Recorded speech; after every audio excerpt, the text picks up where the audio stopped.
Hello, everyone. Welcome back to This Week in Guns, brought to you by Patriot Company, FFL Payments, and MAF Corporation. The show offers commentary on the latest firearms, industry news, information, and buzz. I'm your host, Matthew Rosier, and I'm joined by Ivan. Hi, I'm Swedish and doing a Swedish thing here in Sweden. That's all unequivocally true. Beyond reproach, even. But yeah, it's been a minute. How has it been? It's been all right. Busy as per usual, but productive at the very least. Yeah, it's been unusually busy for me, and for you. We've had a lot of stuff going on with different cases, so sorry that we haven't been as active as we would like to be on here. But I'm sure you guys would rather that I be, trying to actually win some gun rights and be a little late on the show than the other way around. Let me know in the comments if I'm wrong on that. But it's been a very interesting time since we last covered the show, which gives us a lot of stuff to talk about, and also kind of rub the nose in a little bit. So why don't we start with this, the proposed amendment to HR 3944, which they told us they're going to do it. They're going to increase the tax and put $1 billion, right?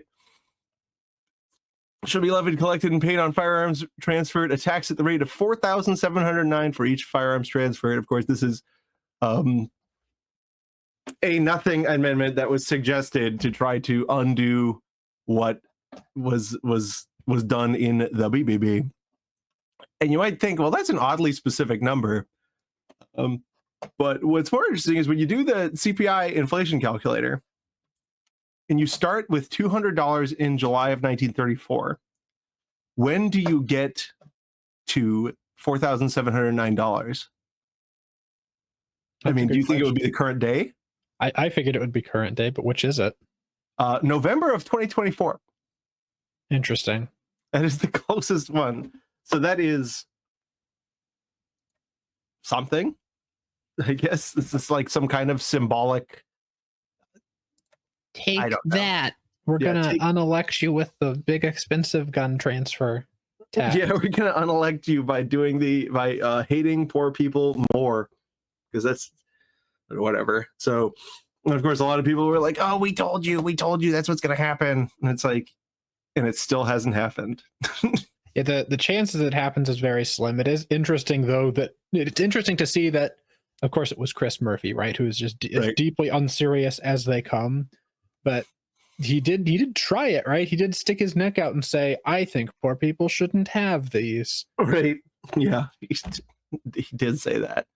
I think it's fundamentally unserious, and it's not really worth any serious consideration. And in fact, if Chris Murphy, being the one who brought it up, should probably do more than anything to make you be like, oh, okay, I guess this isn't real. Right. I don't think he spearheaded anything that wound up happening. I doubt there was a lot of coalition scheming going on with like, oh, now let's seriously try and make it $4,000. I don't think that's what's going on here at all. I think Murphy probably had a staffer that was like, look, you could get 100 views on Twitter if you said this. Yeah. And he gets ratioed and he's like, according to plan. Yeah, I got 120. Look at how many comments I got. They love me. They all have exclamation points. They're excited. Get out the vote. So speaking of serious things, traditionalarms.com, zero compromise holsters, ampersand gear. That's Traditional Arms LLC. Guys, this is the holster that I gun my carry in every day. Ivan has recently checked them out and did a little review, and I think you're overall pretty happy with it. Yeah, right? Holster gun my carried it in it as well. And then, it being a Glock compatible thing in general, I've been carrying a full size Glock in the compact holster, so I got a little bit of muzzle sticking out there. It's only like 1/8 of an inch, so it's fine. But I've been carrying the Glock 22 again, and I hadn't carried the Glock 22 in years and years because I could not find a holster that would keep it from twisting on my pants because the weight of them 40s is just too big. But with my traditional arms holster, I have been able to carry my Glock 22 again, even with shorts, and that makes me a happy boy because I like my big 40 blaster. And they have added a lot more stuff to the options of the non-quick ship holsters. They've added like VP9 509 different stuff, like an FN 509. I guess someone carries one. J-frame stub nose. Whatever. But yeah, guys, check them out, traditionalarms.com, and use promotional code either Fudbusters or Ratman. Get yourself a discount and get us a little kickback. We like kickback. Yeah. Recoil with the shoulder thing. Next up is a interesting one. Trump's, well, of course, if you're going to believe the headline of the NRA, Trump's quiet ammo revolution. It's an insane headline for what's going on. Really aggressive. Which is, what is an ammo revolution? It couldn't possibly be just handing a little bit more money to the post office of ammo manufacturing, Lake City, right? It couldn't possibly be just that. That's pretty much just that. Like Lake City is getting a bigger money dollar than they have previously, and they're building the new Sig Fury ammo production capability factory still. The 1 billion next generation ammo factory, automated munitions factory, designed to bring American ammo manufacturing into the 21st century. It's been a I think we might have missed the boat. $2 billion for bullet materials, $2 billion to critical material stockpiles. Okay, $10 million for workforce expansion. What it means for you so far in mid 2025, civilian ammo prices have remained stable, 36 to 40 cents a round for 223. Short term, 100 million production bump could increase by 100 million rounds annually. And they're saying long term, once next generation factories and secure mineral pipeline come online, we could potentially see 5.56 bulk pricing drop.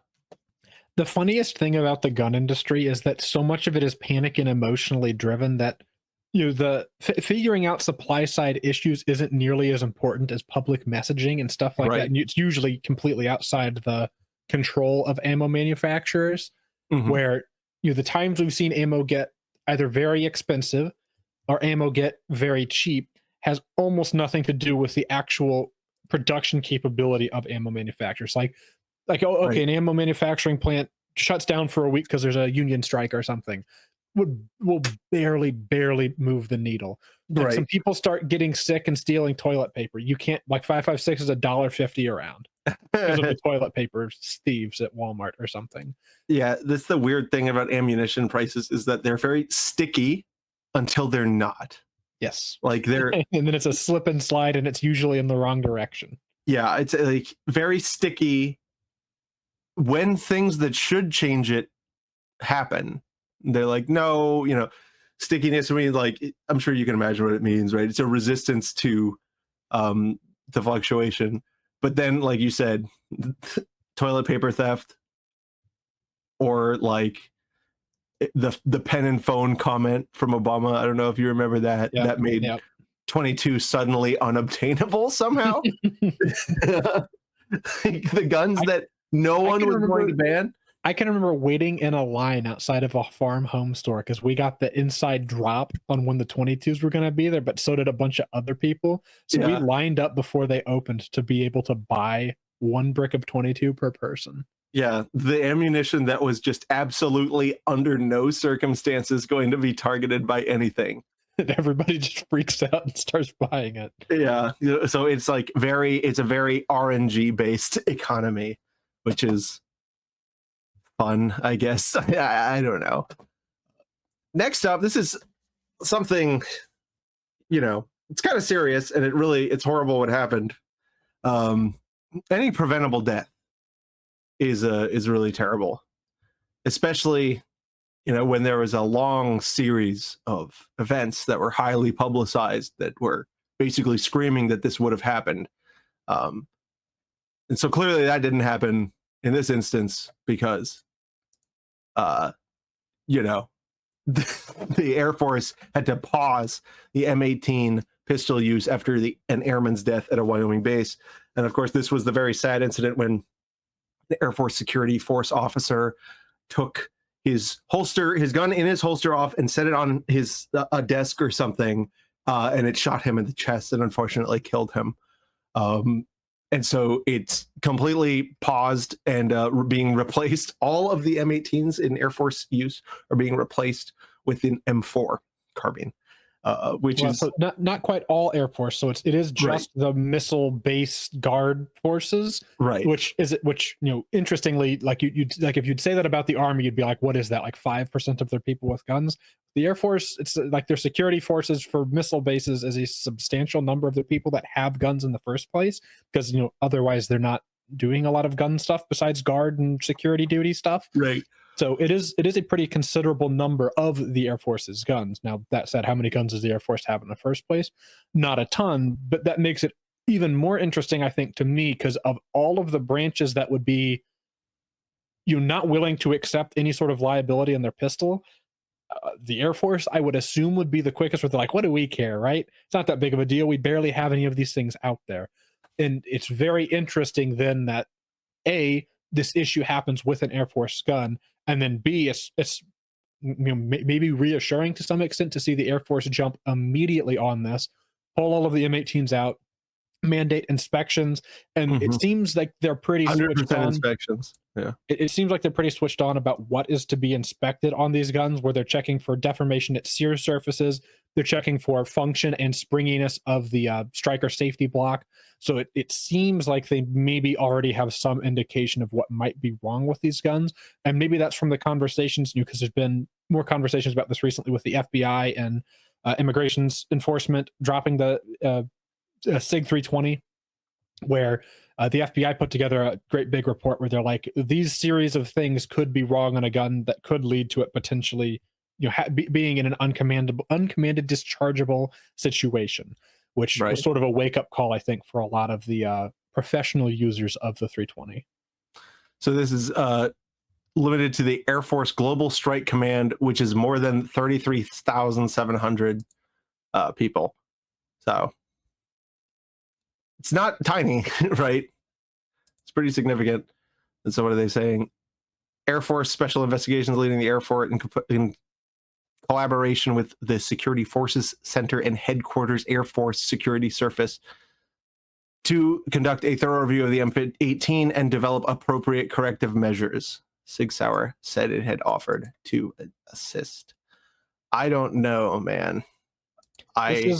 This is going to be the make or break for the future of the 320. I think so. Depending on how the chips fall from this one will determine A, how much longer the 320 is made, but then B, 10 years from now, who's going to be using 320s besides to say, wow, exactly what a mess it was whenever SIG made a gun called the 320. Because I think even SIG, the company, has been a little fed up with the gun's legacy, which is why they're trying. The 365 was never meant to be a full-size pistol, and what they're doing is making the 365, which was a design from the ground up meant to be a striker-fired gun, as opposed to how the 320 ended up happening, and they're making the 365 become the 320. Yeah. I don't think you do that unless you realize that the 320's got things wrong with it. And I think if you knew how to fix a 320, or you knew the things that were going wrong with the 320 well enough, you just fix those on your own. But maybe it's some combination of incompetence or negligence or just unwillingness to do it in the first place. But the 320 has had problems, not just the drop safe ones, but its lack of a trigger safety is an additional, right? Because there was the whole spree of shirt tuckers, of people getting their shirts in 320 triggers and shooting themselves. But then the latest episode being the uncommanded discharges, and it's the evidence continues to mount, and there be eventually everybody sees that video or reads that story where it's like the tipping point for them, where it's like I think this gun might actually have, some of these guns anyway might actually have problems. And I think for a lot of people, and especially a lot of people in important decision making circumstances, between the FBI report and then this airman unfortunately having to lose his life. I think a lot of people are going like, hey, I can't ignore this anymore. And so like a gun site no longer allows 320s. A bunch of other private security or training security, military law enforcement oriented places are now banning 320s. So you're seeing a lot of momentum pick up, and SIG's messaging in response to it has been abysmal. Just absolute denial, categorical denial. I guess, do you think that there's a way to fix these? Oh, like, is there a way to make it so the P320 doesn't have problems? I think there is. It involves you either redesign or just use better materials and better processes and better standards throughout the entire firing mechanism of the gun, because it's relatively uncontroverted. There have been 320s that have seen 30, 50, 60, 70,000 rounds through them without them having a thing where you can wiggle the slide just a little bit and get them to discharge. However, there are P320s that with the slide wiggle just a little bit, they will discharge. Right. To me, this indicates some sort of a weakness or a flaw, if not in the design of the thing and the way it's built or the way it's tested to make sure that it's good to go.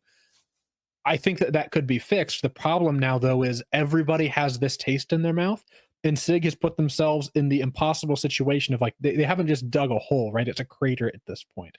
And they have no way to claw themselves out because their words have, their words are being thrown in on top of them, or they're like, no, the gun doesn't have a problem. So all the times everybody that was saying it fires on its own, it was the holster that made it do that. It was always the holster's problems. Where now, if they're to come out and say, no, actually, we've identified a problem and we have to fix it, they open themselves up for a comical amount of liability damages, because you changing it and you acknowledging that something was wrong with it is bad for everybody who's been shot by it inadvertently. Well, and then also you changing it and then continuing to say there's nothing wrong with it. And them recalling it is probably not financially possible, especially because recall would probably just nuke them. Right, because they've got too many eggs in the 320 basket. Like, sure, they have other products, and maybe there's some fantasy world where the XM7 gets its problems worked out and sees wider adoption than just like small numbers that it's currently seeing. Maybe that happens. That would probably keep SIG afloat enough to recall the 320. If that doesn't happen, the 320 is their cash cow, and you can't shut off the 320 line and figure it out for that long without serious financial complications. That's so funny. This is I hate the gun industry. Yeah. Speaking of hating the gun industry, guys, you need to shop at MAF Corporation. That's MAF-arms.com. Use promotional code FUDBusters or Ratman for your discount. There's all kinds of stuff, including tons of new barrels, tons of new Glock compatible parts, all kinds of stuff. Whatever you want, it's available for a good price. So go to MAF-arms.com, use promotional code FUDBusters or Ratman, get yourself a discount. Next. Oh yeah, next is some pretty good news for a change. We have a good news out of the Ninth Circus. This is Road v. Bonta, striking down California's ammo background check law as unconstitutional. Basically a straightforward application of the Bruin analysis, which took 8 years to get done. Yep. This goes to show how federal lawsuits move sometimes. 8 years, of course, first struck down by Judge Benitez and appealed and put a held on. It had now gone up to the Ninth Circuit, where the panel applying Bruin found it to be unconstitutional. They said, no, this is quite clearly a restriction on the right to keep and bear arms, which actually in the Ninth Circuit is quite helpful because it clarifies that the right is not just limited to a particular category of firearm thing itself, but also, the batteries for those toys. And then deals with the purported analogs that the government put forward, and the court correctly is like, those are all way too late or completely irrelevant. So you didn't pass muster. The ammo background check has got to go. And so now Californians are buying ammo from everywhere. They can buy ammo online again, which has to be a cool feeling. Yeah, they are wilding out. They are buying all of the ammo, which geez, can you? I just like struggle to imagine like waking up and being like, I can order ammo now, but that's It's so in Illinois, you have to have the FOID card to do it, and some online places just plain old won't sell to you because they don't want to have to like figure it out. Even though like out of state shipping in, I don't know how they would get you for that. But anyway, so like you usually have to upload a picture of your FOID card or email a picture of your FOID card or something. So even I could imagine like not having to do that would be so cool. But California, their only way previously was to go to an FFL to order ammo, and then they'd have to background check, and because the FFL is now incurring A, liability, and then B, costs on running the background check. There was a fee associated now with buying ammo that really just came from nowhere. right. On top of that, they already have a flat tax on ammunition in the first place, which is ridiculous. But Yeah, they were like really shockingly high. it's like 11% or something. Yeah, awesome. They were like forcing double dipping fees on ammunition in California there, and at least one half of those fees can now go away. At least in up until I imagine California will appeal this, because Newsom was on Twitter saying this is guns on the street, and the Ninth Circuit failed public safety. And then, like, bizarrely, he was using some like strange antebellum logic where it was like, well, the people of California voted, and we said that we want our gun laws, Right. which was strange because I think that you're still a part of America, buddy, and the Second Amendment is still something you're supposed to follow. But it's What do you know? Sort of two things very interesting about this case is that Benitez has done many good things for the people of California, but the way he built this case was very interesting because he forced California to divulge how many times denials happen under the ammo background check system and what percentage of those denials were false flags. And it was something like 30% of the people flagged were flagged falsely, which was a pretty, California's a big state. It was a large number of people that should have been able to buy ammo were denied the ability to buy ammo. So that was certainly devastating for California, because that's not like a couple people. That's a lot of people denied, like physically completely stopped from exercising their rights because they couldn't buy ammo. So that was an interesting one. The other interesting part is that the plaintiff in this case is Kim Brody, who is a multi-time Olympian national shooting wonderkind, and I've met her, which is kind of cool. I always What's she like?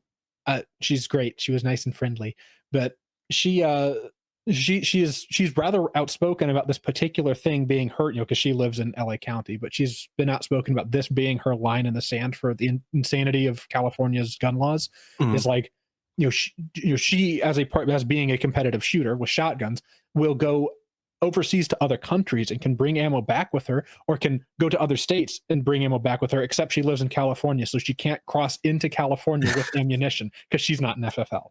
Right. Which is just ridiculous, where it's like, somebody who lives in Nevada can bring ammo into California, but she, a California resident, can't go shoot a competition in Nevada and then bring even a single round of ammunition back with her, which is just ridiculous. No, it makes perfect sense. It's like weird because, like, ultimately the people most inconvenienced by this are people like that need to do a lot of traveling with ammunition, because now you can't bring it back with you. Why don't they just buy the gun over there and then leave it? Why doesn't she just go to another, when she goes to another state, why doesn't she just buy her handgun and ammunition there?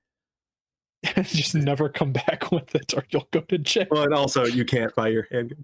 You there, but it's stupid. It's stupid. I'm glad they won. Yeah. I wonder. So there was only one dissenting, right? So there was a solid panel. I do wonder if the en banc will bite at this. I kind of feel like they might be. They're going to be tempered because this is the perfect plaintiff, and it is a incredibly well built case at this point. I don't want to say bulletproof, because the Ninth Circuit's got that armor piercing bullshit logic. Yeah, they got the armor piercing bullshit lying. But it's pretty close to a perfect case with a plaintiff where it's like everybody can see, who's being hurt here is people like her. Mm-hmm. For sure. That's cool.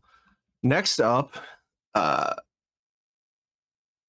this something that we thought Donald Trump would have gotten right on, given his situation, Justice Department publishes proposed rule to grant relief from certain individuals precluded from possessing firearms. This is basically to fix the weird hole that has been in the law since 1992. So, for background, when the Gun Control Act came out and created all of these, federal prohibitions, there was a specific part of it that was like, okay, and anyone who's subject to these, they have this process that they can go through to have their rights restored, once they're done with their bad boy punishments. And then the government decided to start apportioning $0 to that program, so it couldn't be done anything with since 1992, and that has happened continuously since then. So now Trump has come in and basically told the DOJ, find a way to fix this. Right? Let's see how they say it. Right?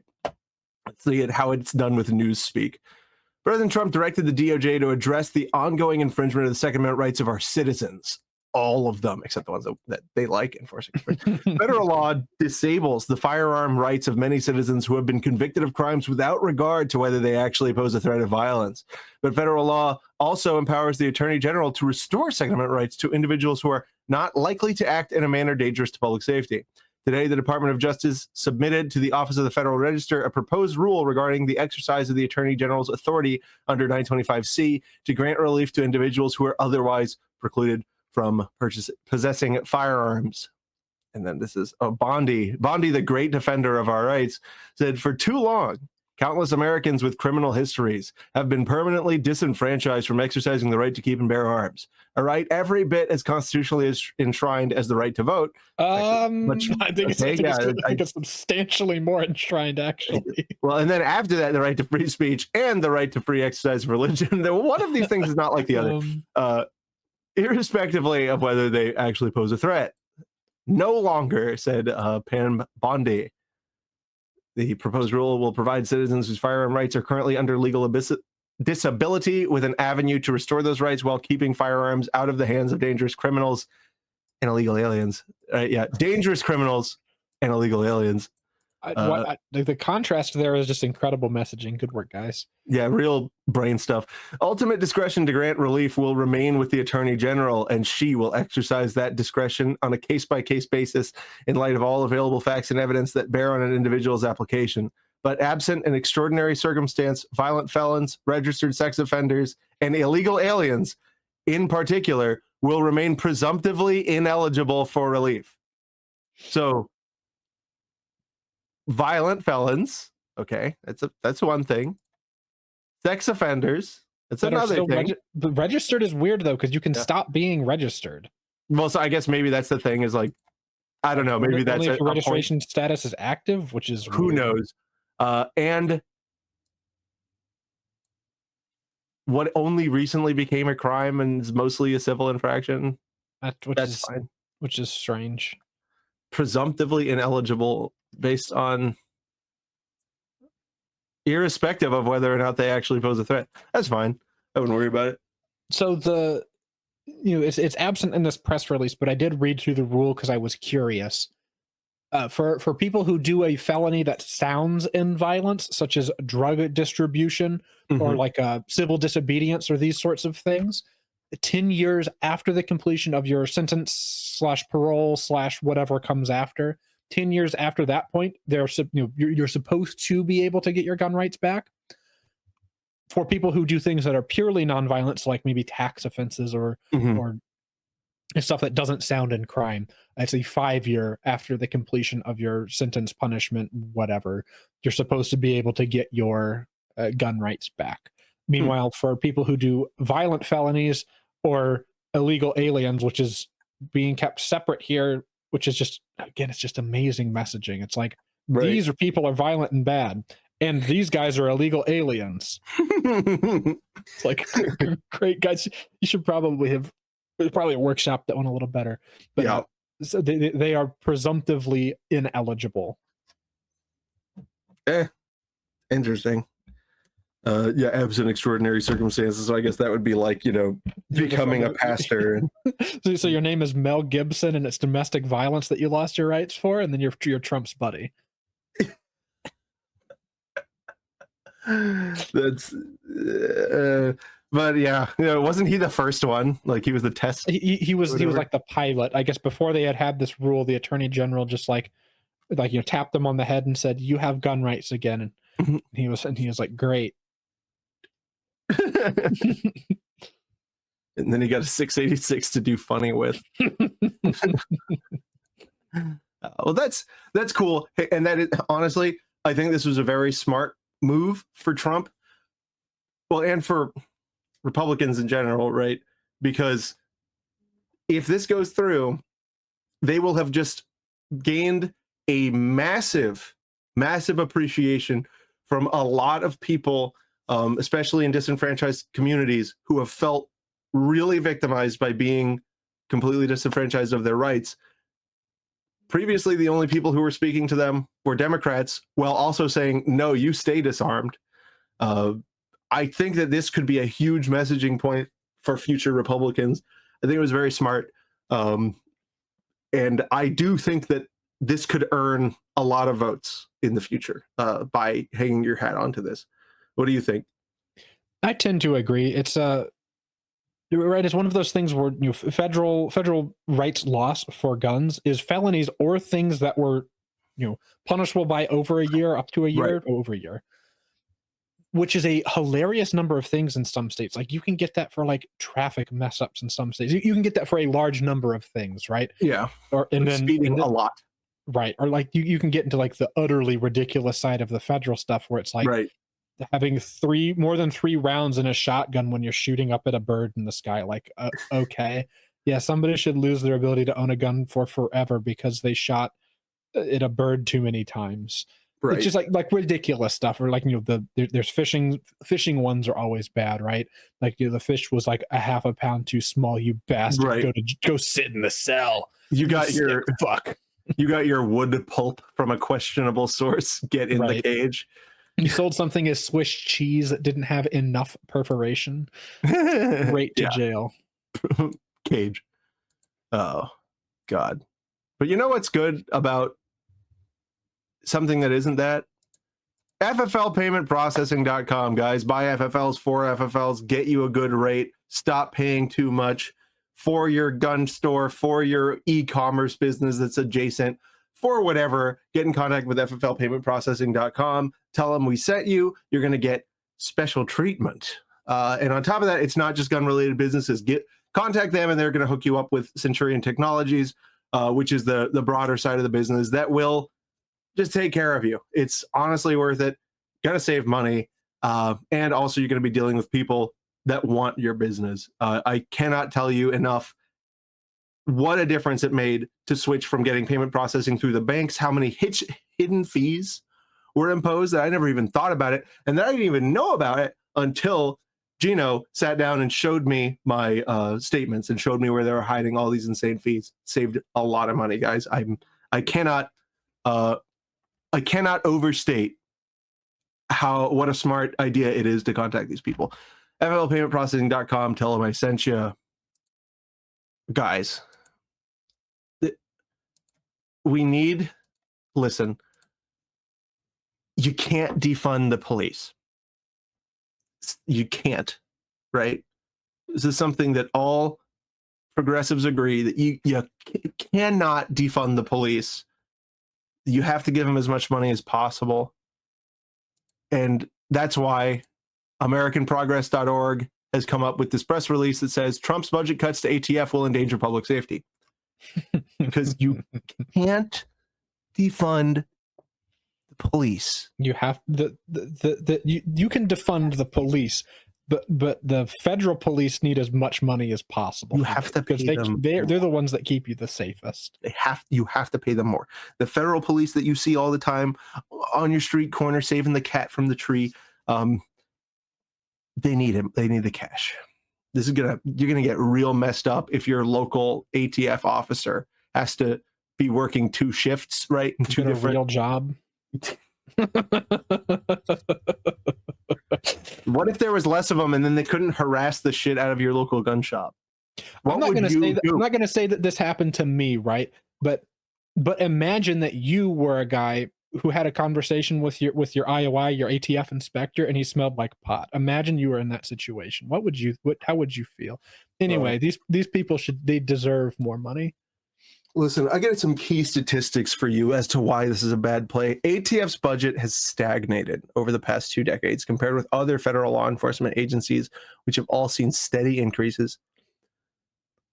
These budget cuts are going to amount to a 46% decrease in funding from 2010 to 2026 after adjusting for inflation and population growth. So after we made the numbers seem as bad as possible, that's how it is. Meanwhile, total number of guns in circulation exploded from 240 million. What the ATF's job is to the number of guns or something. More guns, more ATF agents. It's needed. Yeah, the ATF agents just sit there and they count the guns every day. They got to make sure. Yep. 240 million in 2010, 414 million by the end of 2025. Now, also bear in mind, we have no idea how many guns there are, but these numbers we hallucinated are concerning somehow. This means the ATF is going to receive 54% less funding per gun. That's a real metric in circulation in 2026 than it did in 2020 or 2010. Again, after we adjusted the numbers to look as bad as possible. Now, if Congress enacts Trump's proposed budget, the ATF will shrink to just a paltry, minuscule 3,671 employees from its 5,136 positions budgeted in 2025.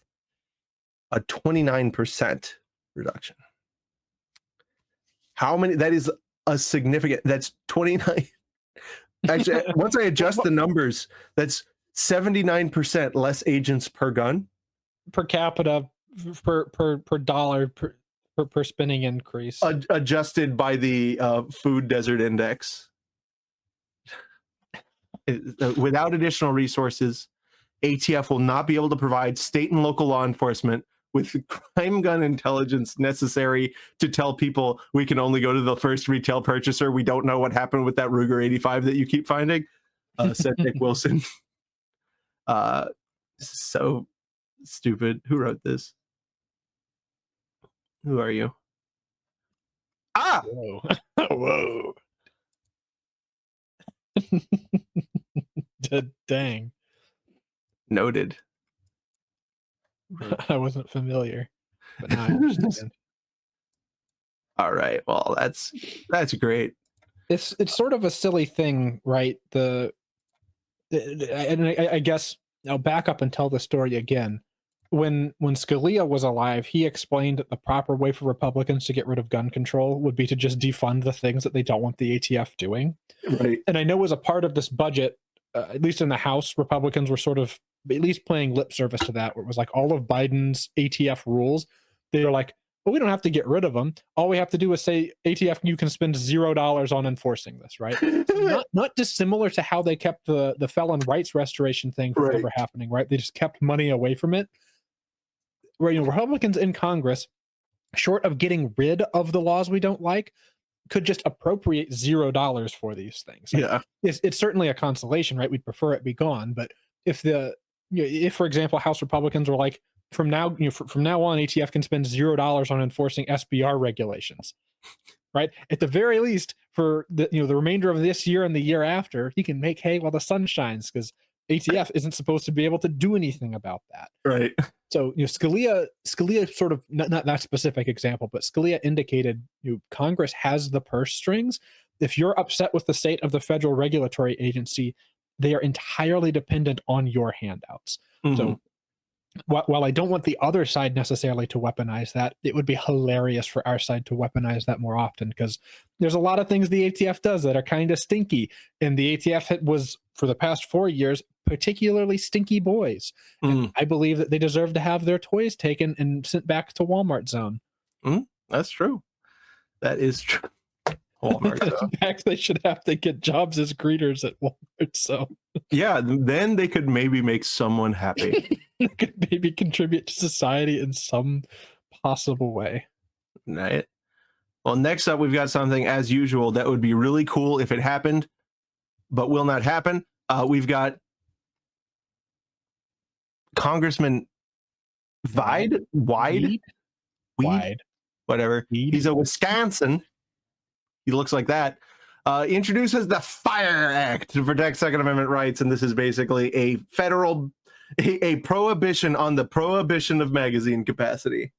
Yep. So it would be like federal preemption of state magazine regulation in general, Right. which again, it would be really cool to actually have a pro-gun Congress and just have them sort of roll over all of the states with with the thing that's to the effect of regulating magazines can only be done at the federal. And in fact, if we had a functional constitutional republic, Right.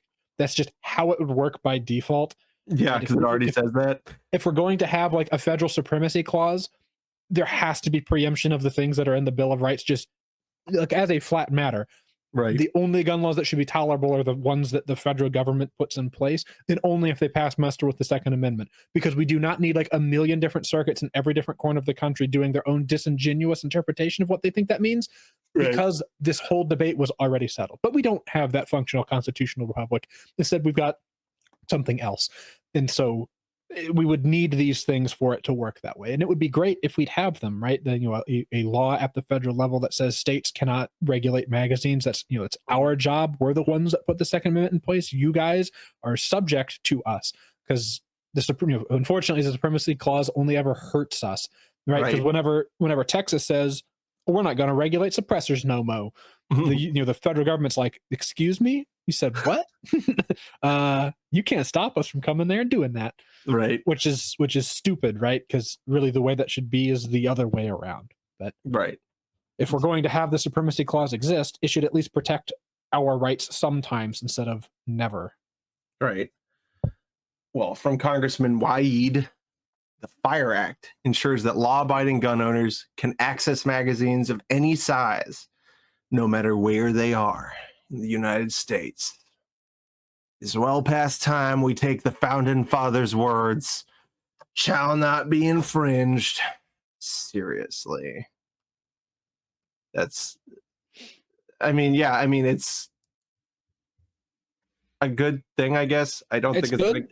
The problem is I guess I'll do full disclosure. I didn't read the bill text because I know how this is going to end. It will not even get brought up at committee. It will not get debated. It will not get voted out of committee. It will not get debated on the floor. It will not get voted on at the floor, because these sorts of good ideas never get voted on. And all the co-sponsors are, not the big names. Right. Tom Tiffany of Wisconsin, Mike Collins of Georgia, Dave Taylor of Ohio, Sherry Biggs, South Carolina, and Russ Fulcher of Idaho. You said they weren't the big name. Her name is literally Biggs. Sherry Biggs. There's one big name. But yeah, I'm not saying that they should stop or whatever. I'm just saying nice. Welcome to Twig, where we cast aspersions on things that would be nice to say, yay, it's totally gonna happen, yay. Yeah. Speaking of nice things that are totally gonna happen, guys, Patriot Patch Company is the longest term supporter of the show. Go to patriotpatch.co and use promotional code TWIG10. Show them your love. Buy the patch. What do we got? What's the new one? Whoa! I haven't got this one yet. It's an Iguan. Why have you armed the Iguans? We're gonna have to have a conversation. That way it's self-defense. Yeah, we're gonna have to have a conversation, Patriot, because this is not appreciated. This is an act of hostility, or perhaps you're just recognizing that they do need to be completely eliminated. I hate Iguans so much. Total iguana death. Anyway, guys, patriotpatch.co. Use promotional code FUDBusters. Get yourself a discount. All right, kept it kind of short for you guys this time. Sorry about that. We have a lot going on. Doing our best. If you want to help us do our best, join our Patreons. That's the best. Patreons or whatever other ones, they're in the link in the description. It's the best way to support us. And it really makes things possible. So thank you so much for all of you who do. And of course, by supporting us, you gain access to our Discord, where we are in a lot of time and we're very active. And we will bully you. So just be aware if you want to come in. Just be aware of that. Just be aware that things that are on the table is the way you look, the way you sound, the way you talk, the questions you ask, The things you think, your breathing, the things you post, the things you think about posting, the things you react to, the comments you leave, your family, where they came from, where you came from, everything. the sorts of things you like, especially the guns. Yeah, just generally, yes. But anyway, guys, we'd love to have you knowing all of that. But as always, that's it for this time. We will see you next time.